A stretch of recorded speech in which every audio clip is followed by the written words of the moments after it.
Bismillahirrahmanirrahim. Assalamualaikum warahmatullahi wabarakatuh.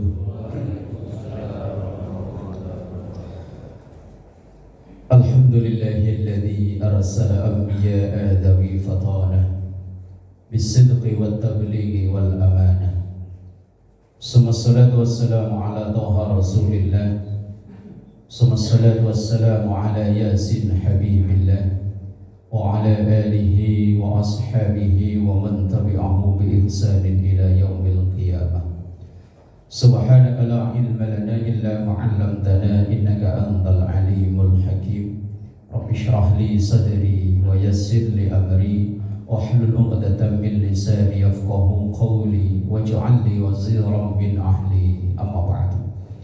Hadratal ulama wal qurama wa hadratal jamaah, Bapak Ibu jamaah Masjid Jami' Syiar Islam yang semoga semuanya kita selalu diberkahi, diridhoi dan dikaruniai sehat afiat, panjang umur dalam taat ibadah kepada Allah Subhanahu wa taala.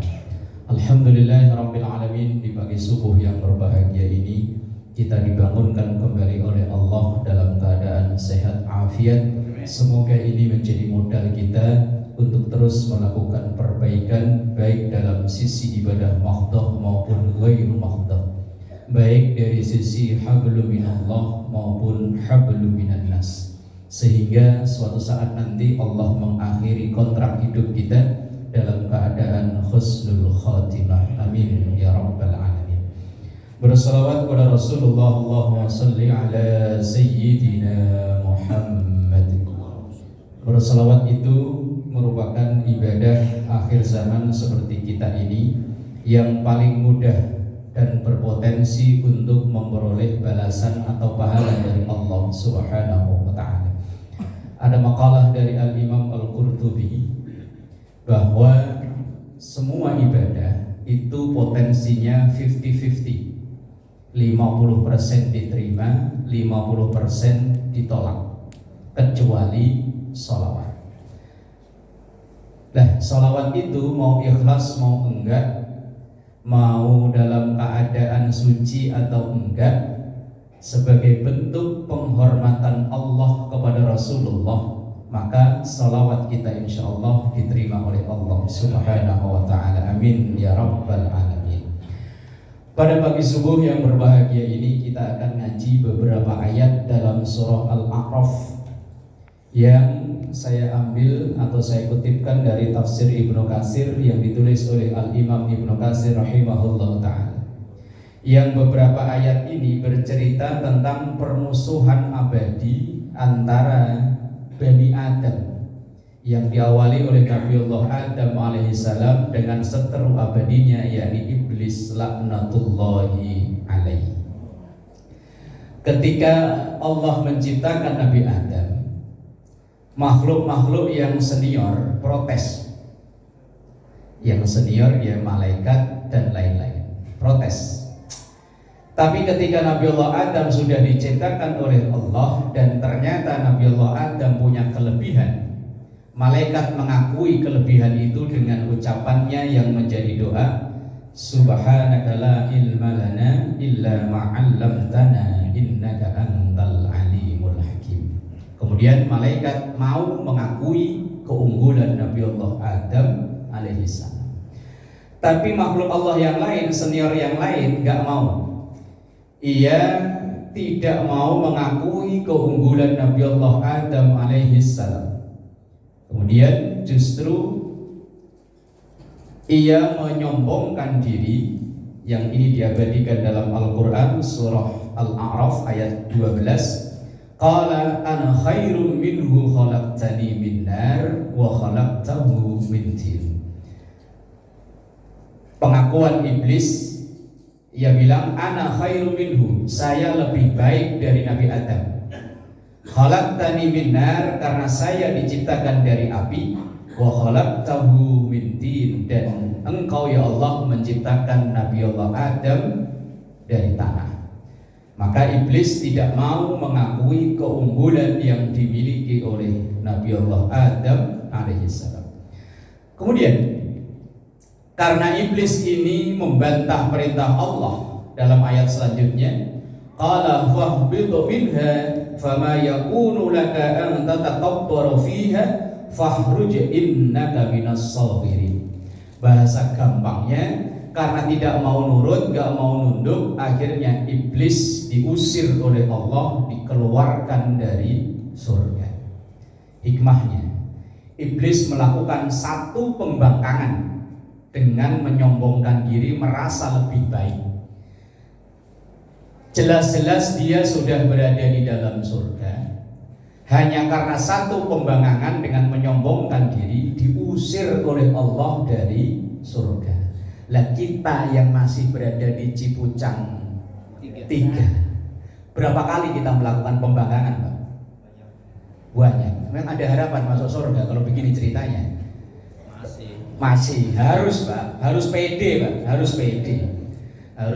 Kalau kita nggak pede, harus pede, Pak, tetap pede.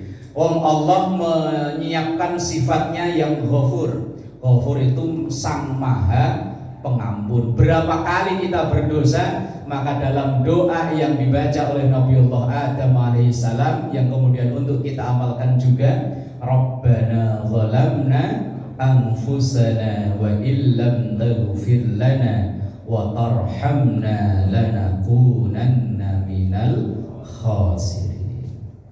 Nah, ketika iblis diusir dari surga ini, iblis itu mengajukan, kalau bahasa orang mau kerjasama itu apa? MOU. Jadi iblis ketika diusir dari surga oleh Allah, meminta beberapa permintaan terakhir. Ibarat orang mau divonis tembak mati, itu biasanya dikasih beberapa kesempatan untuk permintaan terakhir. Lah iblis juga sama. Ketika diusir dari surga ini, iblis mengajukan beberapa permohonan pada Allah Subhanahu wa taala. Di antara permohonannya yang pertama, qala anzirni ila yaumi yub'atsun. Ya Allah, saya rela diusir dari surga. Cuman permohonan saya yang pertama, saya minta panjang umur. Dan ternyata doa ini kita tiru, Pak, ya. Sering kan ya minta doa panjang umur. Iblis itu minta doa panjang umur nggak tanggung-tanggung, Pak. Ila yaumi yub'atsun, sampai nanti hari kebangkitan, alias iblis minta panjang umur sampai nanti hari kiamat. Maka iblis gak mati-mati. Dulu tahun 2000-an itu ada sinetron Mak Lampir. Iya, Mak Lampir itu dikejar-kejar kakek jabat pakai saya dulu hobi nonton film begitu, Pak. Dikejar-kejar kakek jabat sama sembara pakai cambuk kilat, enggak mati-mati, Pak. Ganti dilanjutin Kiai Jimbar Jimantoro pakai cemeti amal rasuli, udah mati-mati. Memang iblis enggak mati, Pak. Ayat Qur'annya qala anzirni ila yaumi yub'atsun. Ya Allah, perpanjang umur saya sampai hari kiamat. Kemudian apa jawab Allah? Qala innaka minal munzirin. Oke. Kalau bahasa kita kan gitu. Oke. Saya setujui.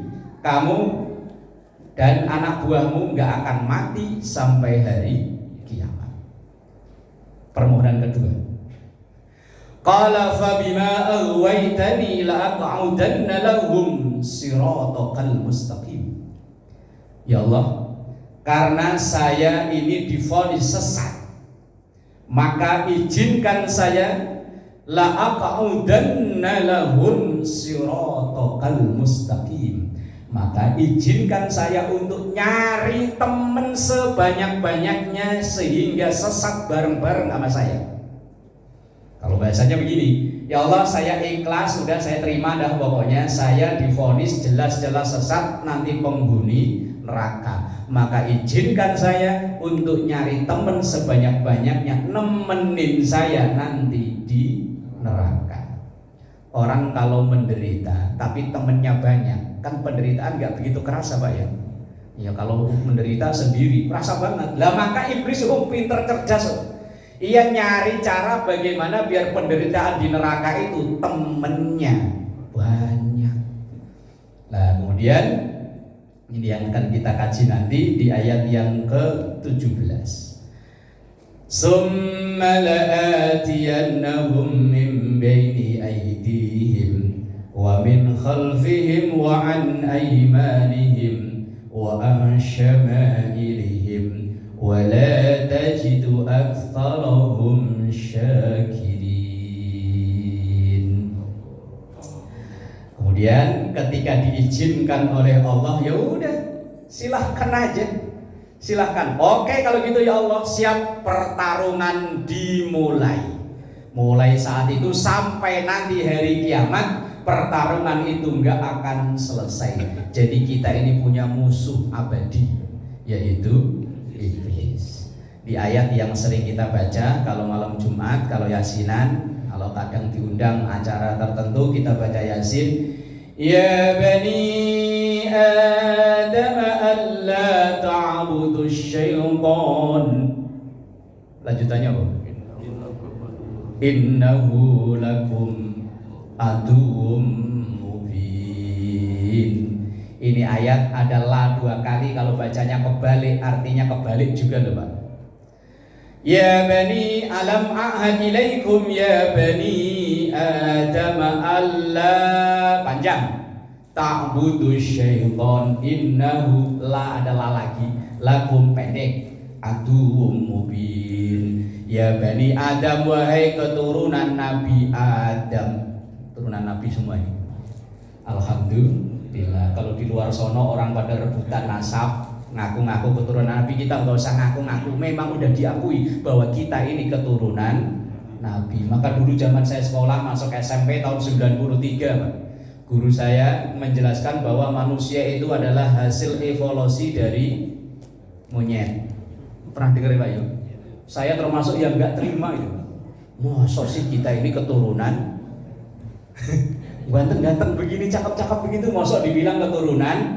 Oh ya nggak terima saya lah, wong saya ini keturunan Nabi ya. Nah iya.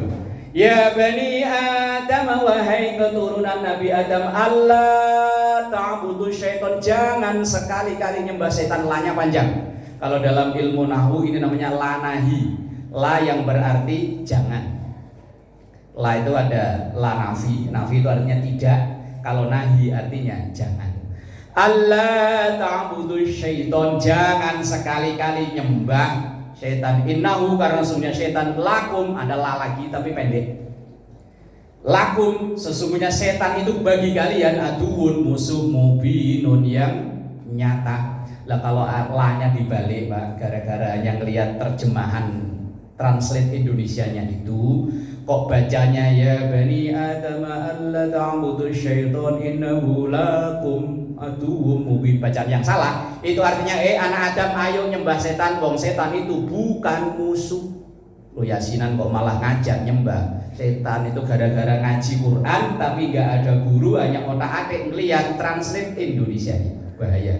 Maka ngaji Quran itu harus ada guru. Lah kalau gurunya Google boleh nggak? Gurunya Google boleh kalau hanya sekedar niru, pengen lagunya kayak itu. Cuma Google kalau kita baca salah kan nggak bisa negur Pak. Lah iya, lah kalau Ustadz guru ini kan kalau kita baca salah, oh salah itu panjang pendeknya ketuker. Tapi kalau Google dinyemin aja. Makanya harus tetap ada guru agar ada sanad ketersambungan dengan Rasulullah Sallallahu Alaihi. Alhamdulillah. Bikin iman rontok ya begini. Dingin-dingin sepi covid Pak, aduh ya Allah, mau diminum tangan megangin mic ya Pak ya. Baik. Lah di ayat yang ke-17 dari surah Al-A'raf ini itu menjelaskan taktik atau siasat setan untuk menggelincirkan manusia, untuk ngajak kita ini musuh abadinya bareng-bareng nemenin dia nanti di neraka. Nah, orang bertarung itu akan nyari cara bagaimana mengetahui taktiknya musuh. Para pelatih bola itu ketika akan bertanding, ia akan nonton video dari calon lawannya itu. Oh, taktiknya begini dipelajari. Bagaimana cara menundukkannya. Lah begitupun kita ini supaya bisa mengalahkan setan, wong kata Roma Irama, setan pasti kalah. Apa cai lagunya? Ya, setan pasti kalah kata Roma Irama. Tapi memang bener loh, ya harus yakin gitu. Summa la'atiyannahum, ya Allah, karena aku engkau vonis sesat, maka aku akan gelincirkan manusia anak Adam, akan aku goda anak Adam mim baini aidihim. Yang pertama dari arah depan. Arah depan itu maksudnya apa? Ini dalam tafsir Ibnu Katsir dikatakan bahwa ashkakahum fi akhiratihim. Orang mulai ditanamkan keraguan tentang adanya hari akhirat. Taktik setan yang pertama yaitu orang itu ditanamkan keraguan tentang adanya akhirat. Apa iya surga, neraka, pahala, dosa, siksa kubur, nikmat kubur itu ada? Sekarang udah mulai banyak Pak orang-orang yang berpaham materialistis. Materialistis itu artinya orang yang baru mau percaya, yang bisa dijangkau dengan panca indera ini loh Pak. Bisa dilihat dengan mata, bisa didengar dengan telinga, bisa dirasakan dengan kulit. Pokoknya panca indera ini bisa jangkau, dia baru percaya. Kalau nggak bisa, dia nggak percaya. Ini namanya orang-orang berpaham materialistis. Kalau ada materialnya, bendanya bisa disentuh, bisa dilihat, bisa didengar, dia baru percaya. Itu pertama kali taktik iblis untuk menggelincirkan kita. Makanya kadang banyak orang, apa iya siksa kubur itu ada? Kalau Bapak Ibu ditanya, pahala, dosa ada? Ada bukan? Buktinya apa? Pernah lihat? Lah kalau ditanya begini mulai ragu, bahaya Pak. Berarti udah mulai masuk itu taktik setan yang pertama. Kalau seandainya orang-orang materialis itu nanya ke kita, kamu percaya surga? Percaya. Di mana surga sekarang? Udah dibikin apa belum? Mulai bingung kan ya? Lah iya, berarti itu taktik setan pertama udah masuk Pak. Neraka. Di mana ya? Pahala. Hujan-hujan, jam segini enak-enaknya melungker tidur. Lah kok malah ngumpul di sini? Kalau ditanya nyari apa? Pahala bentuknya kayak apa? Apa bulat, gepeng, lonjong, warnanya merah, kuning, hijau kelabu, merah muda dan biru. Balon. Iya balon itu mah bukan pahala ya. Siksa kubur, nikmat kubur itu ya apa ada beneran? Lah, ketika pertanyaan-pertanyaan begini dilontarkan kepada kita, kalau kita mulai bimbang, apa iya bener ada itu ya? Itu setan udah berhasil satu langkah. Lah kita jawaban kita yakin percaya ada. Cuman panca indera kita ini kemampuannya terbatas, penglihatan kita ini kemampuannya terbatas, pendengaran terbatas, maka nggak mungkin bisa menjangkau yang gaib.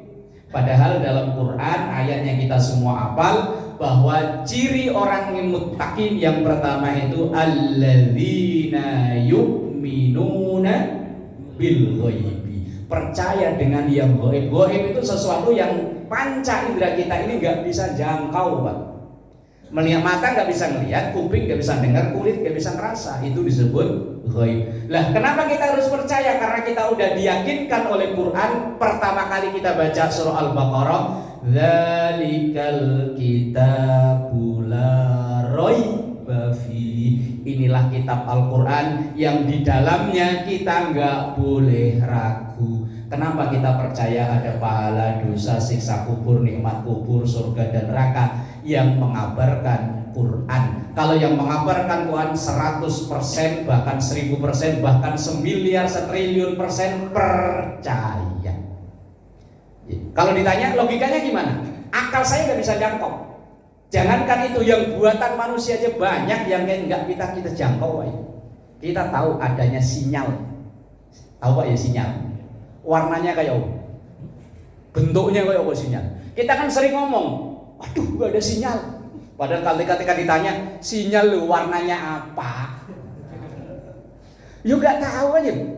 Ini baru buatan manusia loh Pak, apalagi ini buatan Allah. Dan rukun iman yang 6 itu 99% bagi kita umat akhir zaman ini gaib. Mulai dari yang pertama iman pada Allah, Allah Maha Gaib. Yang kedua iman pada malaikat Allah. Iklan bubur ayam, bubur kacang hijau. Bukan minta loh Pak, ini keselio ngomongnya. Keselio ngomongnya, kirain mau bubur ayam, ternyata bubur kacang hijau. Masih istiqomah dari awal ya. Yang kedua iman pada malaikat Allah. Malaikat Allah bagi kita Pak gaib. Lah kalau bagi para nabi dan rasul nyata, wong mereka pernah bertemu. Tapi bagi kita gaib. Paling banter nanti kita ketemu Israel.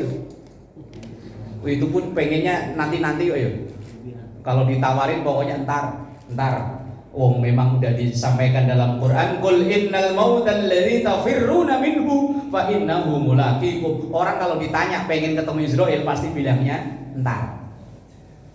Umpama nih kayak saya ditanya, "Riz, mau mati sekarang?" "Jangan malaikat, anak saya masih kecil-kecil." "Nanti anaknya udah gede, gimana sekarang?" "Jangan malaikat, pengen punya mantu."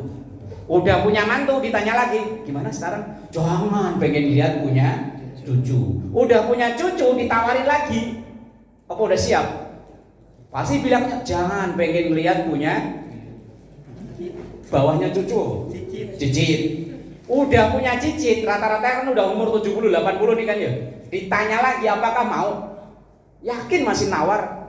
"Jangan malaikat, pengen lihat bawahnya cicit." Tahu Pak? Cucut. Bener nih cucut. Malah curut ada. Ini semua orang kalau ditawarin pasti nggak ada yang mau.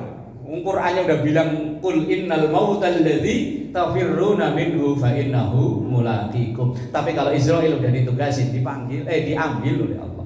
Lah yang paling berpotensi kita ketemu ya Israel. Lainnya gaib. Kitab Allah yang wajib kita imani kan 4 ya. Taurat, Zabur, Injil, Quran. Yang 3 bagi kita gaib.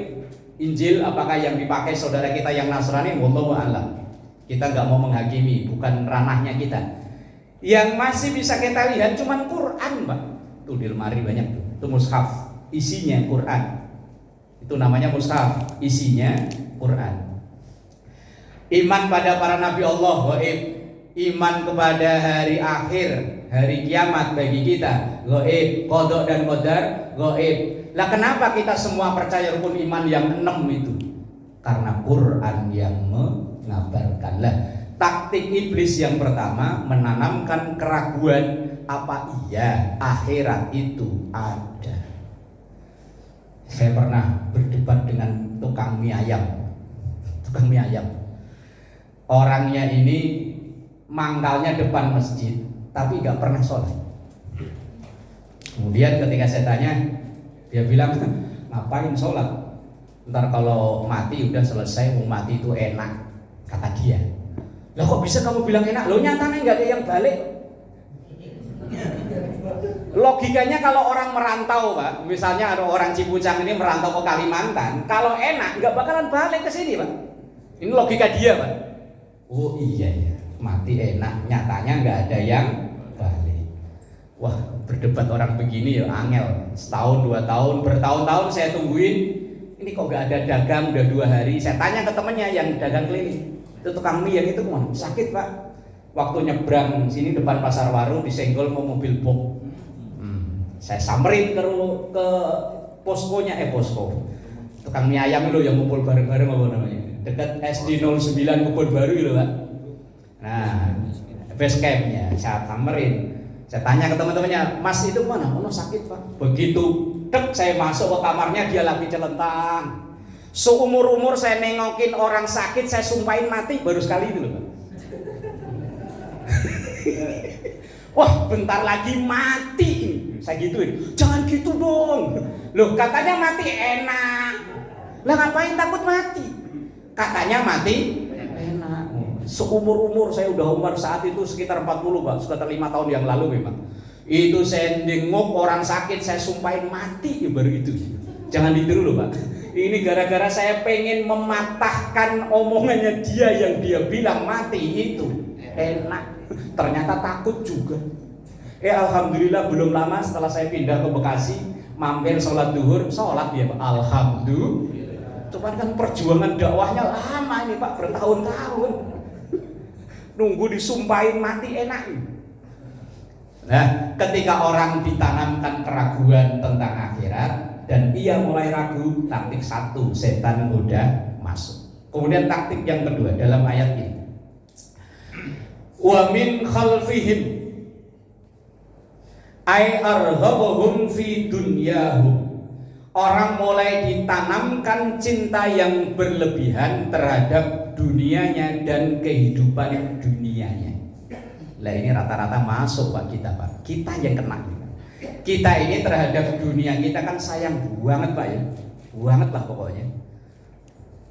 Pokoknya kalau bisa itu harta yang udah di tangan kita itu nggak keluar Pak ya. Kalau bisa. Karena udah terlalu cinta banget kita dengan harta yang kita punya. Lah, ketika ini udah masuk ke dalam diri kita, berarti taktik kedua udah kena kita, Pak. Bahwa kita ditanamkan dalam diri kita ini cinta yang berlebihan terhadap harta benda kita. Bahkan padahal kita semuanya tahu harta yang dititipkan oleh Allah yang saat ini kita kelola paling berapa lama sih? Gak lama kok. Umpama kita umur 40 tahun baru kebeli rumah, baru bangun. Kalau mengikuti usia Rasulullah 63, berarti kita nempati rumah cuma 23 tahun. Lah kalau umur 50 baru kebeli rumah, berarti nempatin rumah cuma 13 tahun. Lah kalau umur 60 kok baru kebeli rumah, berarti cuma nempatin 3 tahun. Lah kalau umur 62 tahun 11 bulan 25 hari. Cuma mahari doang. Harta yang kita punya secinta apapun paling banter kita nikmati cuman berapa tahun sih ya? Jangankan harta kan apa aja yang kita kelola, yang dititipin oleh Allah itu kan harta. Anak, istri, rumah, jabatan, macam-macam itu yo nggak lama Bapak yo. Istri yo, pasangan hidup yang dulu katanya waktu masih pacaran katanya sehidup. Hele.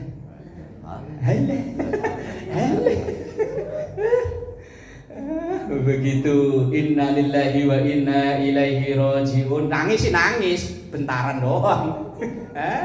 Begitu udah diantar ke pemakaman sambil kayak nangis, saya sambil mana gantinya anak emaknya anak-anak yang mana ya nggak lama. Apalagi ibu-ibu yang punya gelang, punya anting, punya perhiasan seabrek-abrek itu, begitu ibu innalillahi wa inna ilaihi rajiun, yang pakai selanjutnya siapa Bu? Ya kalau anaknya mending. Kalau pesaingnya abot. Begitupun cintanya bahkan tinggal.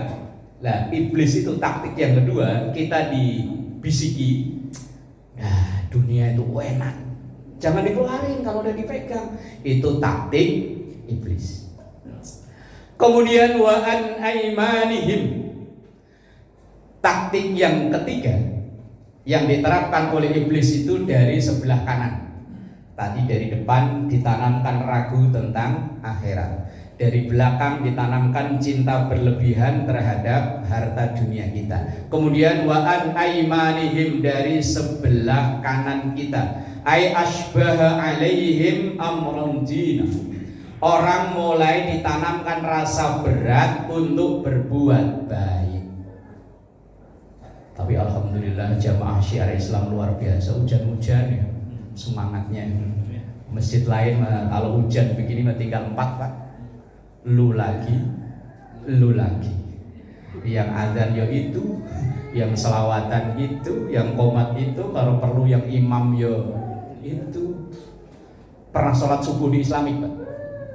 Islamik loh, yang bangunannya gede gitu. Pernah sholat subuh ke sono, yang hari biasa loh Pak, yang bukan ada acara loh. Dulu saya pernah Pak, kebetulan ada temen tamu dari Palembang. Waktu saya masih tinggal di sini, nginep di rumah saya. Mas, ntar subuh saya pengen sholat di Islamik. Ya ayo. Ya saya seumur-umur juga baru itu. Begitu datang bener 4 orang loh Pak. Bukan 4L itu tadi, 4 orang. Itu pun mungkin karena mereka karena tugas gajian. Yang ada yo gajian, yang imam yo gajian. Ya Allah, ini seandainya nggak ada yang gajian, mungkin ini masjid ini nggak ada yang nyolatin. Segede itu Pak. Dulu Pak yang waktu belum kebakar ya masih di atas. Nggak tahu kalau sekarang jamaahnya udah banyak ya alhamdulillah. Malah ramean masjid-masjid kampung begini Pak. Lah, taktik iblis yang ketiga mulai ditanamkan berat untuk berbuat baik. Kita mau berbuat baik itu maju mundur. Kadang dari awal kita udah niat, cuman di tengah-tengah itu kayak ada yang bisiki. Nanti kalau saya dapat bonus, mau saya nyumbanglah ke masjid, beli apa yang kurang. Wah udah lengkap kalau masjid sini ama ya. Yang lain lah umpama. Tapi begitu hari hanya duit udah kepegang, itu kadang wah sayang. Ini 10 juta kalau dikeluarin 500, waduh sayang. Tinggal 950, juta 500. Lah, orang-orang kadang dalam pikiran kita itu sering loh Pak. Ketika kita mau berbuat baik, nggak jadi. Lah, itu berarti taktik iblis yang ketiga udah masuk. Mau berangkat jamaah, udah kadang udah keluar rumah, begitu hujan galuh gerimis, itu orangnya belum keluar, tangannya udah keluar. Ini kalau orang Bekasi begini Pak nih. Hujan gak sih? Udah ditambah gitu, udah menjelang adzan kok di masjid belum ada yang tarhim ya. Pak Satamrin kebetulan mungkin wiridannya kelamaan jadinya lupa mau tarhim. Malah begini tangannya. Kadang nggak jadi malah balik masuk. Ya kalau balik masuk langsung sholat mending kadang baju dilepas. Baju dilepas duduk nyetel TV megang HP rebahan sambil begini nonton TV fokus. Kadang ya subuh jadi subuhan alias subuh awan. Kata istri, ya Allah suami saya rajin sholat duha jam 7 sholat duha, kirainnya begitu rakaat kedua sami Allahu liman hamidah kok tangannya diangkat. Ini duha model apa kok pakai kunut? Ternyata subuhan, subuh awan. Lah ketika taktik yang ketiga, ketika kita mau berbuat baik padahal dalam hati kita udah niat baik Pak, tapi kok akhirnya nggak jadi, kita urungkan sendiri, kita batalkan sendiri, taktik iblis ketiga sudah masuk. Yang keempat, wa an syama'ilihim, dari arah kiri. Apa maksudnya dari arah kiri dalam tafsir Ibnu Katsir? Ashhalahumul ma'asi, orang mulai ditanamkan mencari pembenaran ketika ia melakukan kesalahan. Atau dalam bahasa lain, orang mulai terdorong untuk melakukan kesalahan. Kalau kata Roma Irama, ya bila tersirat di hatimu ingin berjudi. Loh. Penggemar banget. Loh iya Pak, penggemar Roma Irama kok.